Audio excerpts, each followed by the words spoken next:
Instagram locked reels ಅನ್ನೋ ಹೊಸ feature ಒಂದನ್ನ ಸದ್ದಿಲ್ಲದೆ ಪರೀಕ್ಷಿಸ್ತಾ ಇದೆ.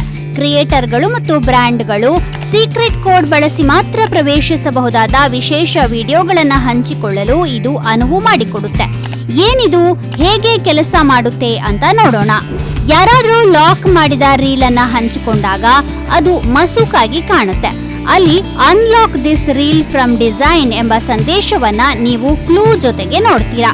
ಜೊತೆಗೆ ರಹಸ್ಯ ಕೋಡ್ ಅನ್ನ ಟೈಪ್ ಮಾಡುವ ಕೀ ಐಕಾನ್ ಮತ್ತು ಬಾಕ್ಸ್ ಇರಲಿದೆ. ಸರಿಯಾದ ಕೋಡ್ ಹಾಕಿದ್ರೆ ತಕ್ಷಣ ವಿಡಿಯೋ ಓಪನ್ ಆಗಿಬಿಡುತ್ತೆ. ಒಂದು ವೇಳೆ ನೀವು ಅದನ್ನ ತಪ್ಪಾಗಿ ಗ್ರಹಿಸಿದ್ರೆ ಪುನಃ ಊಹೆಗಳನ್ನ ಮುಂದುವರಿಸಿ ನಿಮ್ಮ ಅದೃಷ್ಟವನ್ನ ಪ್ರಯತ್ನಿಸಬೇಕಾಗುತ್ತೆ. ಮತ್ತು ಇಲ್ಲೊಂದು ಕೂಲ್ ಪಾರ್ಟ್ ಕೂಡ ಇದೆ. ಅದೇನಂದ್ರೆ ಕ್ರಿಯೇಟರ್ಗಳು ಶೀರ್ಷಿಕೆಯಲ್ಲಿ ಪಾಸ್ವರ್ಡ್ ನ ಸುಳಿವು ನೀಡಬಹುದು ಅಥವಾ ಪೋಸ್ಟ್ ನಲ್ಲಿ ಎಲ್ಲಾದ್ರೂ ಮರೆ ಮಾಡಿಯೂ ಇಡಬಹುದು. ಒಮ್ಮೆ ಅನ್ಲಾಕ್ ಮಾಡಿದ ನಂತರ ಆ ವಿಡಿಯೋವನ್ನ ಪುನಃ ನೋಡ್ಬೇಕಂದ್ರೆ ನೀವು ಮತ್ತೆ ಕೋಡ್ ಅನ್ನ ನಮೂದಿಸಬೇಕಾಗಿಲ್ಲ ಮತ್ತು ಕಾಮೆಂಟ್ಗಳು ಸಹ ಗೋಚರಿಸ್ತವೆ.